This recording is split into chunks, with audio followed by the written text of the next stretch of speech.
Principal stress जो chapter है, उस चैप्टर को शुरू करने से पहले हम आज कुछ बेसिक कॉन्सेप्ट क्लियर करेंगे, जिसमें हम कवर करेंगे स्ट्रेस क्या होती है, फिर हम कवर करेंगे टाइप ऑफ एक्सियल लोडिंग क्या होती है, उसके बाद शियर स्ट्रेस के बारे में हम जानेंगे, फिर हम फोर्स ऑफ रिजोल्यूशन के बारे में जानेंगे, और उसके बाद हम जानेंगे प्रिंसिपल प्लेन क्या होते हैं। और फिर उसके बाद जितने भी डेरिवेशंस है वो सारे डेरिवेशंस ड्राइव करेंगे नेक्स्ट लेक्चर में, और इस पर बेस्ड न्यूमेरिकल्स कवर करेंगे। तो सबसे पहले आज हम कवर करेंगे स्ट्रेस क्या होती है। तो स्ट्रेस डिफाइन की गई थी कि अगर मेरे पास कोई एक स्पेसिमेन है, और ये जो स्पेसिमेन है, इस स्पेसिमेन पर अगर मैं किसी भी तरीके का फोर्स लगाता हूँ, सपोज मैंने इसे इस तरीके से फोर्स लगाया, और जब मैंने इस पर फोर्स लगाया तो ये जो मटेरियल है, ये मटेरियल क्या इस फोर्स को रेजिस्ट करेगा। सपोज मैंने यहाँ पे पी फोर्स लगाया, तो पी फोर्स को ये मटेरियल, जिस मटेरियल का ये स्पेसिमेन बना हुआ है, ये मटेरियल इसे रेजिस्ट करेगा। और अगर रेजिस्ट करेगा तो इसका मतलब ये है कि अगर फोर्स आप इस डायरेक्शन में लगाओगे तो ये मटेरियल इस डायरेक्शन में इसे रेजिस्ट करेगा, राइट। और जब इस डायरेक्शन में रेजिस्ट करेगा तो ये एक कंप्लीट इस वाले एरिया पर, जो इसका क्रॉस सेक्शन एरिया है, यानी ये अगर इसका क्रॉस सेक्शन एरिया है कंप्लीट, तो इस क्रॉस सेक्शन एरिया पर कंप्लीट ये रेजिस्टिव फोर्स लगेगा। तो इसे हम बोलते हैं इंटरनल रेजिस्टिव फोर्स, राइट। तो स्ट्रेस को अगर डिफाइन करना है तो स्ट्रेस बोली जाती है the internal resistive force, internal resistive force upon area. Clear. इसे हम क्या बोलते हैं? इसे हम बोलते हैं स्ट्रेस। अब अगर मैं इस स्पेसिमेन को देखूं तो ये स्पेसिमेन 3 डायमेंशनल होता है। जैसे इस तरीके से ये 3 डायमेंशनल होता है स्पेसिमेन, जो एक एक्स एक्सिस होती है, दूसरी इसकी वाई एक्सिस होती है, और तीसरी इसकी जेड एक्सिस होती है। क्लियर। जैसे मैंने क्या माना कि ये मेरे पास एक क्यूब है,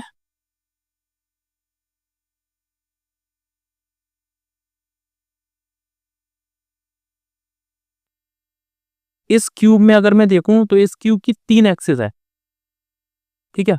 पहली एक्सिस जो एक्स एक्सिस के अलोंग है इस डायरेक्शन में, मतलब इस डायरेक्शन में जो फोर्स लगेंगे वो एक्स एक्सिस के अलोंग फोर्सेस हैं। दूसरा है इस डायरेक्शन में लगने वाले forces, this is y axis के अलोंग फोर्स है। और थर्ड है इस डायरेक्शन में लगने वाले फोर्सेस, इस डायरेक्शन में लगने वाले फोर्सेस कौन से? जेड एक्सिस के अलोंग है। क्लियर। तो ये जो फोर्स लग रहे हैं इन्हें हम बोलते हैं, जो किसी एक्सिस के अलोंग, सपोज ये एक्सिस है और इस एक्सिस के अलोंग जो फोर्स लगते हैं, इन फोर्स को बोलते हैं एक्सियल फोर्स। Axial force. इस फोर्स को हम लोड भी बोल सकते हैं। इस फोर्स को हम क्या बोल सकते हैं? लोड।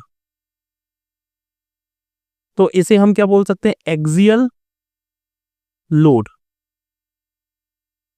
अब ये जो एक्सियल लोड होते हैं ये 3 तरीके के होते हैं। इन एक्सिस के बेस पे इसका डिवीजन 3 तरीके पे किया जाता है। कौन कौन सा?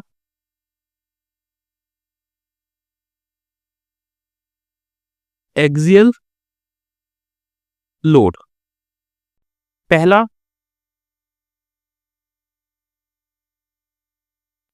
जिसे बोला जाता है uni axial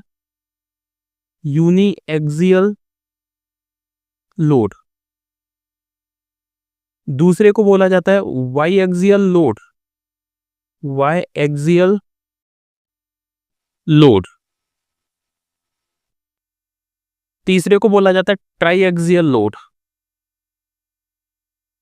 try axial load. Uniaxial क्या है कि ओनली वन एक्सिस पर, यानी सपोज मेरे पास ये है, ये स्पेसिमेन है, इस स्पेसिमेन की ये वाली जो एक्सिस है, केवल इस वाली एक्सिस पर अगर फोर्स लग रहा है तो हम इसे बोलेंगे यूनी एक्सियल लोड। यानी केवल एक ही एक्सिस पर अगर फोर्स लगे तो हम उसे बोलेंगे यूनी एक्सियल लोड। अगर किसी कंपोनेंट के दो एक्सेस पर फोर्स लगे, जैसे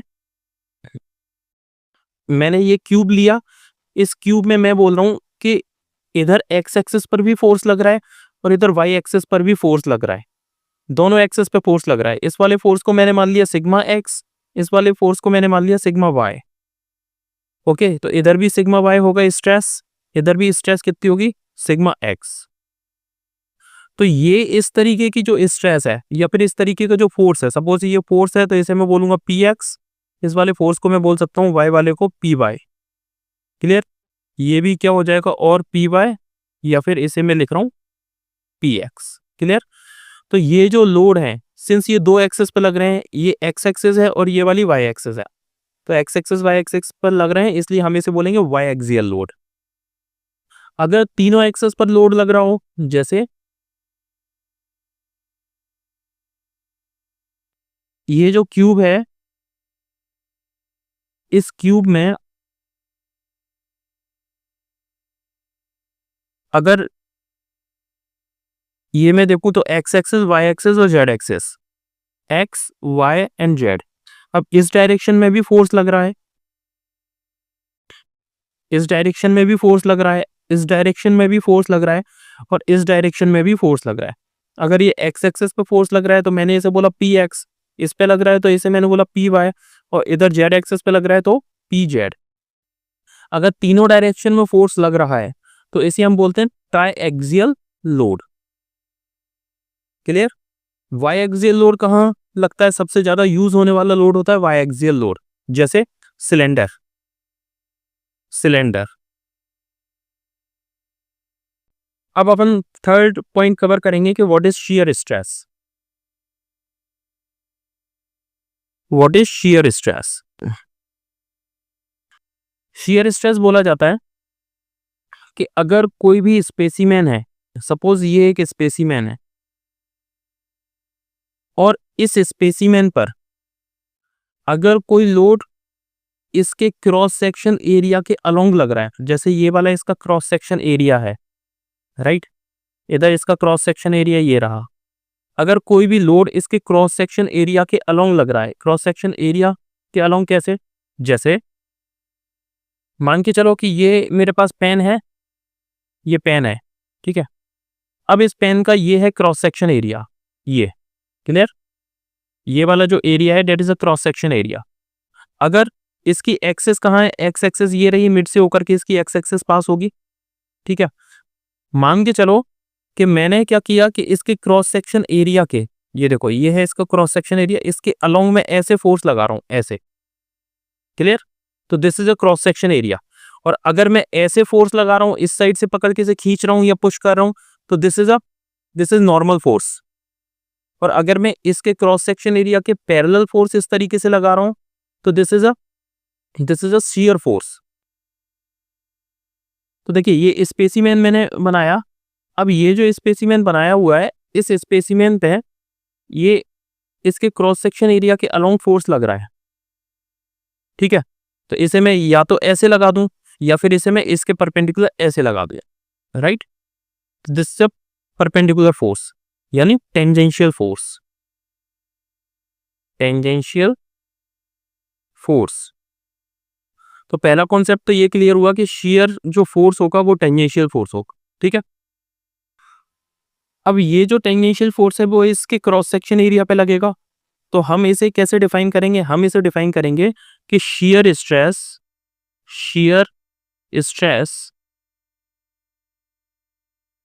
देखो स्ट्रेस को डिफाइन किया था force internal resistive force per unit area.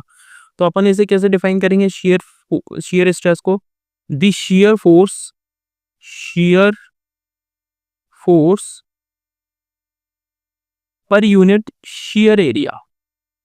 Shear area, shear area कौन सा है, जिस पर ये लगा हुआ है, यानी जिसके अलोंग ये लगा है। सपोज ये क्रॉस सेक्शन है तो क्रॉस सेक्शन के अलोंग। क्लियर? तो shear stress is the ratio of the shear force per unit shear area, ठीक है। तो दिस इज जो शियर फोर्स है, this is a resistive force. Resistive force. Clear? तो हम इसे क्या बोल सकते हैं, resistive shear force per unit shear area, this is the shear stress. इस shear स्ट्रेस को डिनोट करते हैं अपन टाउ से, ठीक है। अलग अलग बुक इसे अलग अलग तरीके से डिनोट करती हैं, लेकिन हम इसे डिनोट करेंगे किससे? टाउ से, ओके। अब इस shear स्ट्रेस के रिलेशन में अपन को कुछ चीजें और समझनी पड़ेंगी। जैसे मैं अभी ले रहा हूं वाई एक्सियल स्ट्रेस, ठीक है, या वाई एक्सियल फोर्सेस। सपोज ये है एक स्पेसिमेन, इस स्पेसिमेन पर वाई एक्सियल स्ट्रेस लग रही है या वाई एक्सियल फोर्स लग रहा है। वाई एक्सियल लगेगा, इसका मतलब ये एक्स एक्सिस के अलोंग हो गया। वाई एक्सियल मतलब दो एक्सिस, ठीक है, तो एक्स एक्सिस के अलोंग, और दूसरा ये है वाई एक्सिस के अलोंग। क्लियर? ये इस वाले को मैंने मान लिया कितना, पी एक्स, तो इधर भी कितना हो जाएगा, पी एक्स। इधर इसे मैंने मान लिया पी वाई, तो ये भी कितना हो जाएगा, पी वाई, राइट। अब ये दोनों जो हैं P x and P y, ये दोनों ही परपेंडिकुलर है, ये दोनों ही परपेंडिकुलर है, इन दोनों के बीच में 90 डिग्री एंगल है, ओके। अब ये जो प्लेन है, अगर इस प्लेन से किसी एक थीटा डिग्री एंगल पर मैं कोई दूसरा प्लेन कट करता हूं, सपोज मैंने प्लेन कौन सा कट कर लिया, दिस प्लेन मैंने इस तरीके से कट कर दिया, तो जब कोई प्लेन, मैं बात कर रहा हूं प्लेन की, जब कोई प्लेन थीटा डिग्री एंगल पर आपको मिलता है तो उस प्लेन को बोलते हैं oblique plane. Oblique plane, oblique plane हमेशा किस एंगल पे होता है, थीटा डिग्री एंगल पर, ठीक है। तो सपोज इसके साथ इसने एंगल बना लिया theta, this angle is theta, okay. अब जो मैं सेंटेंस बोल रहा हूं इसे बहुत गौर से समझना और ध्यान देना। कोई भी स्ट्रेस, मैं बोल रहा हूं कोई भी स्ट्रेस या कोई भी फोर्स, सपोज ये पी एक्स फोर्स है, तो कोई भी फोर्स जब किसी एक प्लेन पर लगता है, ये वाला प्लेन है, इस वाले प्लेन पर लग रहा है, अगर इस प्लेन को मैं जब थीटा डिग्री एंगल पर रोटेट करता हूं, तो प्लेन का ये जो फोर्स है, ये फोर्स दो कंपोनेंट में रिजॉल्व होता है। फिर से एक बार रिपीट कर रहा हूं, अगर कोई भी फोर्स जिस प्लेन पर लगता है, उस प्लेन को अगर आप थीटा डिग्री एंगल पर रोटेट कराते हो, तो ये जो फोर्स है, फोर्स दो पार्ट में टूट जाता है। यानी इस फोर्स के दो कंपोनेंट होते हैं। पहला कंपोनेंट होता है जिसे बोलते हैं नॉर्मल कंपोनेंट, नॉर्मल कंपोनेंट या नॉर्मल फोर्स।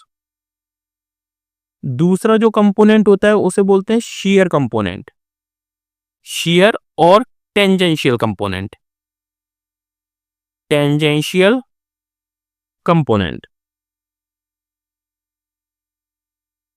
क्लियर? ये है फर्स्ट कॉन्सेप्ट। नॉर्मल कंपोनेंट जो होता है, वो नॉर्मल कंपोनेंट हमेशा नॉर्मल टू द प्लेन लगेगा। कैसे लगेगा? Normal to the, normal to the plane, right.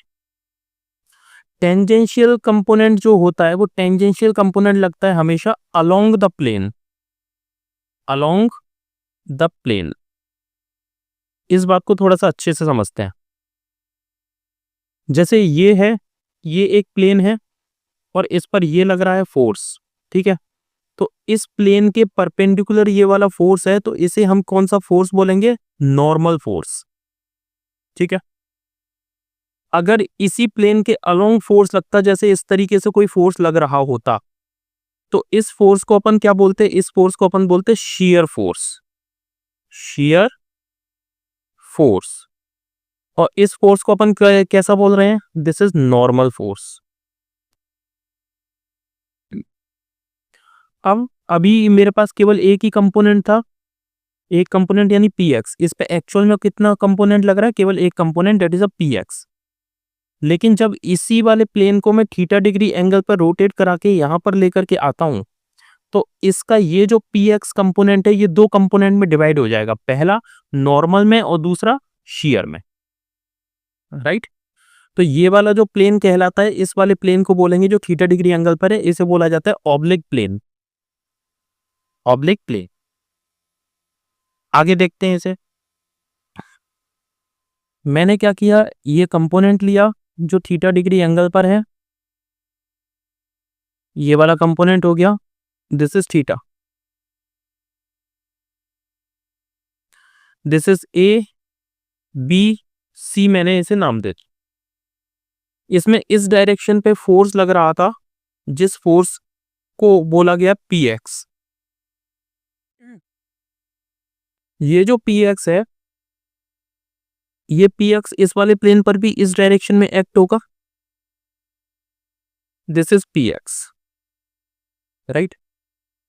अब ये जो पी एक्स है, इस पी एक्स का अपन, ये पी एक्स क्या है, इस वाले प्लेन पर किसी एक एंगल पे है, इस वाले प्लेन के साथ ये जो पी एक्स फोर्स है ये कोई एक एंगल बना रहा है, डेट एंगल इज थीटा, ठीक है। अब इसके दो कंपोनेंट रिजॉल्व हो गए। एक कंपोनेंट जो इस प्लेन के नॉर्मल होगा, इस वाले प्लेन के नॉर्मल कौन सा है, दिस कंपोनेंट। एक कंपोनेंट होगा जो इसके अलोंग होगा, इसके अलोंग कौन सा कंपोनेंट है, this is a new component, ठीक है। तो ये अलोंग द कंपोनेंट है, इसे अपन बोलेंगे शेयर फोर्स, और इस प्लेन के जो नॉर्मल है इसे अपन बोलेंगे नॉर्मल फोर्स पी एन। अब एक चीज देखिए, ये थीटा एंगल है, ये थीटा एंगल यहां पर बनेगा। अब एंगल के रिजोल्यूशन को एक बार देखो, जो इंपॉर्टेंट है, जब अपन न्यूमेरिकल सॉल्व करते हैं तब इस चीज में अपन थोड़ा सा कंफ्यूजन में रहते हैं, इसलिए इस पॉइंट को सुन लेना अच्छे से। इंपॉर्टेंट नोट लिखा रहा हूं। फर्स्ट इंपॉर्टेंट नोट है नोट नंबर 1। नोट नंबर 1 ये बोलता है कि अगर कोई भी दो प्लेन है, सपोज ये प्लेन है,